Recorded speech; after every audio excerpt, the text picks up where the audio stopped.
Good evening and welcome, everybody. My name is Sunaina Chugani, and I'm a volunteer for Infinite Love.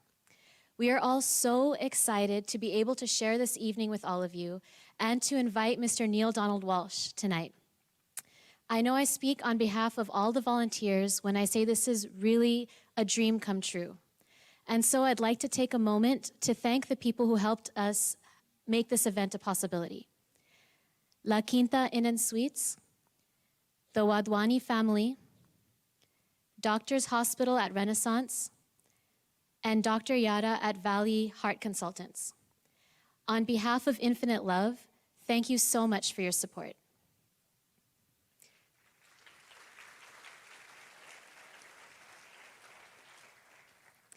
Before we begin tonight's program, I'd like to tell you a little bit about Infinite Love. This is an entirely volunteer-run organization, and it was formed on Valentine's Day of this year, and it was formed by 4 Valley women.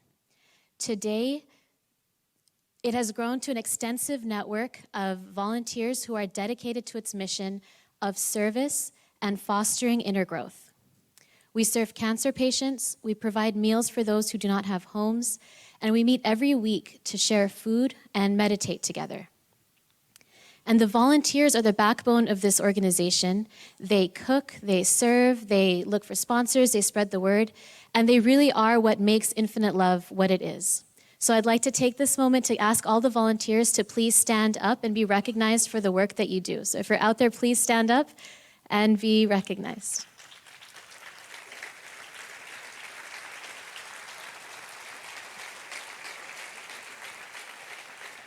Thank you.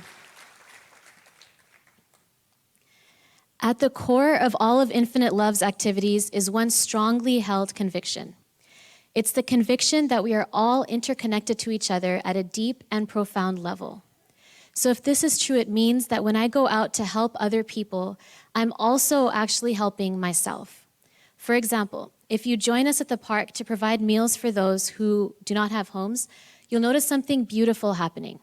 First of all, you go in thinking that you're there to help them. You're there to give them something that they need. But when you engage in service, you realize that you also are receiving. You are receiving something that you need yourself. Your heart becomes lighter because you know you're helping your brothers and sisters. Your heart becomes softer because you start to realize how easily you could have been in their shoes had your life turned out differently. And your heart becomes bigger because you feel the connection to the people that you are serving and to the people who are serving with you.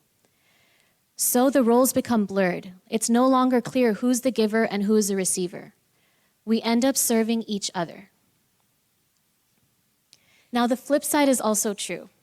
If we're all interconnected, then if I help myself, then I'm also helping other people. So when we meet every week for our meditation sessions, we take time to connect to that place that's inside of all of us, that place of peace. And the more time we connect to that place, the more peaceful and loving we become.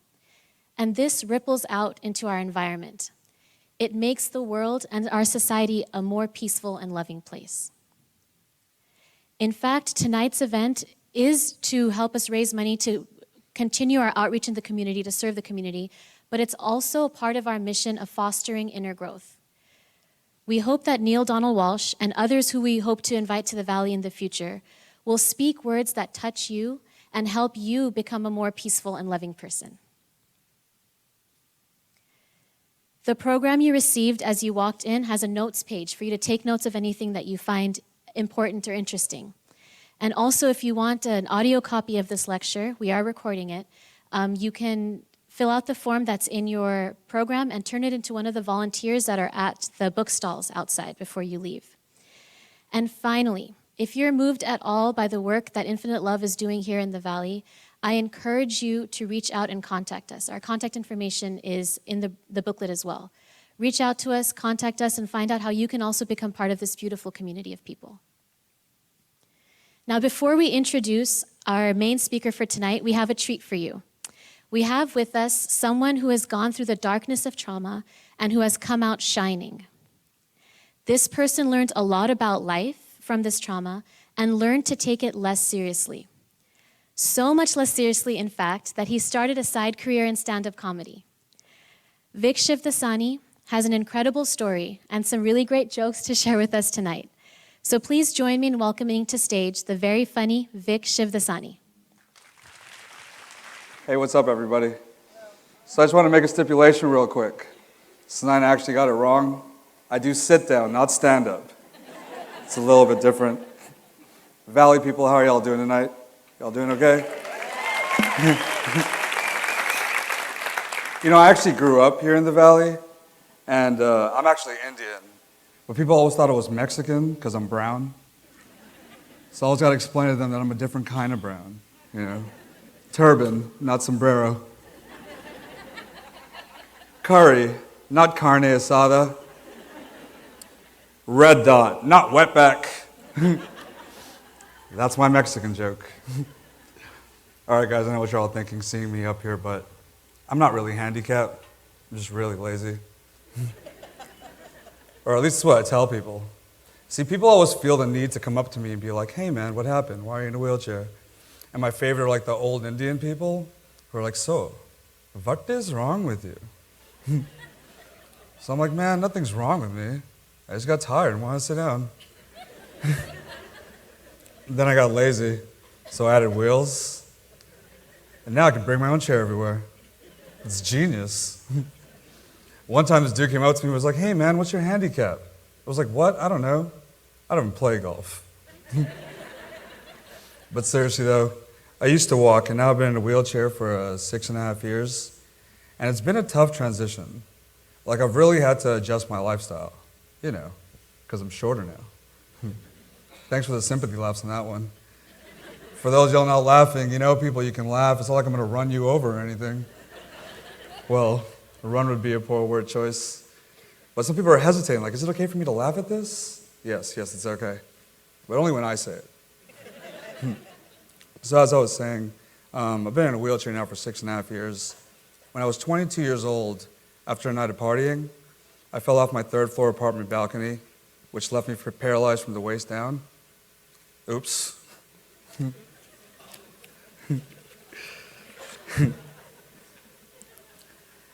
Yeah, I know I'm pretty funny, but but I haven't always been able to joke about my life. Like it really was a tough adjustment being a wheelchair user.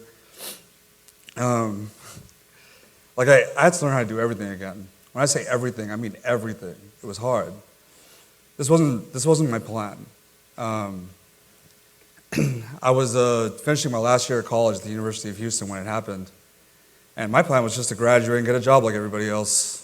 But here I was learning how to live my life in a wheelchair. I couldn't accept it.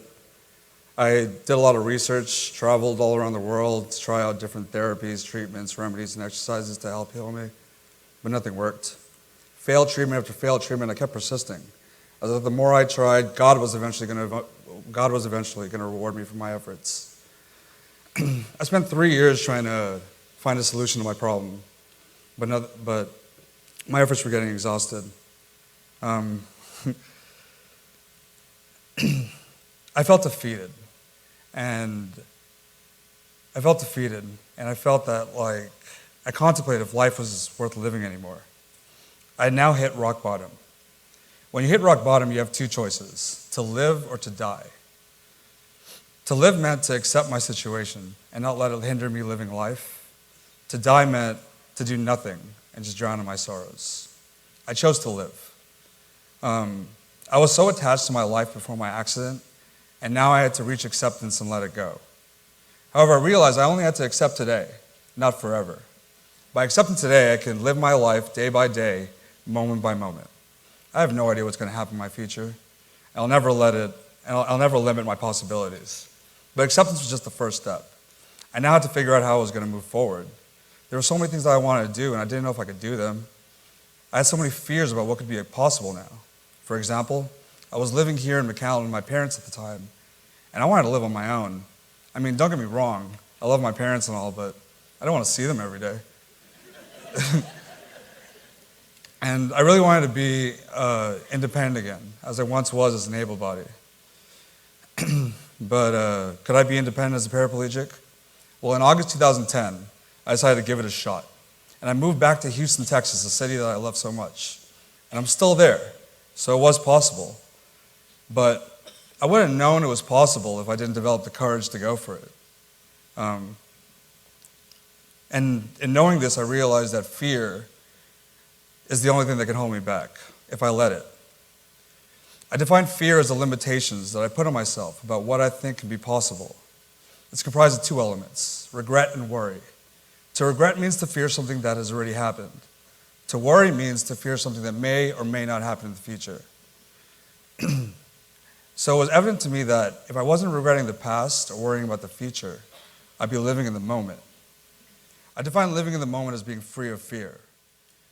I do not have fear when I'm having fun, because I'm just thinking about the moment. When I'm having fun, I'm doing something that I love. And when I'm doing something that I love, I'm happy. Hence, when I'm living in the moment, I am happy. This is my way of life. I mean, it's just how I roll. Get it? With this mentality, I've been able to do things that I never thought I could. For example, I love amusement parks. And after my accident, I didn't think I could ride a roller coaster again. And in the summer of 2010, my cousins and I ventured out to Universal Studios in Orlando, Florida. Now, I didn't know how it was going to go, but it went better than I expected. Not only did we ride every thrilling ride Universal Studios had to offer, but we did it in record time.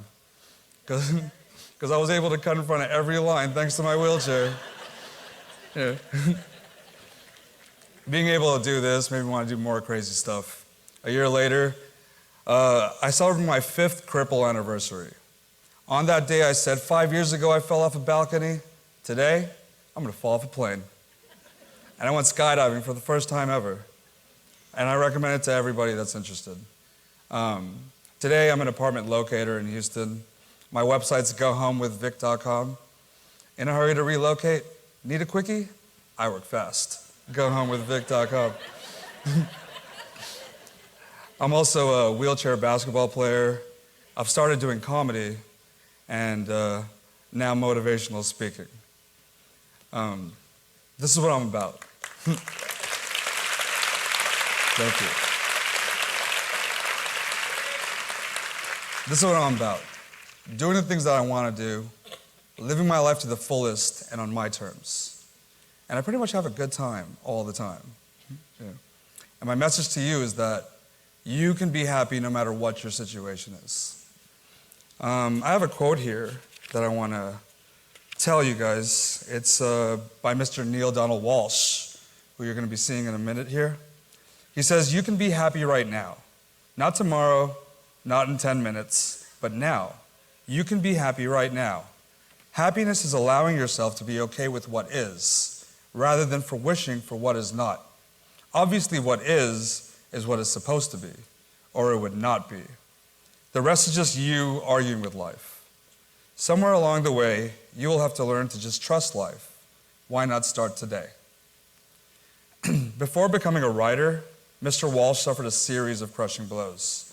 A fire that destroyed all of his belongings, the breakup of his marriage, and a car accident that left him with a broken neck. Once recovered but alone, unemployed and homeless, he lived in a tent just outside Ashland, Oregon, collecting and recycling aluminum cans in order to eat. At that time, his life was over. He thought his life was over. But he stayed strong and began working his way out of homelessness. After finding some part-time jobs, he wrote his first book, Conversations with God, which became an international bestseller and remained on the New York Times bestseller list for 135 weeks. 6 of his other books on spirituality have made the New York Times bestseller list since then. Now he is dedicated to achieving the vision of a world in which people no longer live in fear of God or each other. Ladies and gentlemen, please put your hands together for the moment that y'all have been waiting for. Mr. Neale Donald Walsch.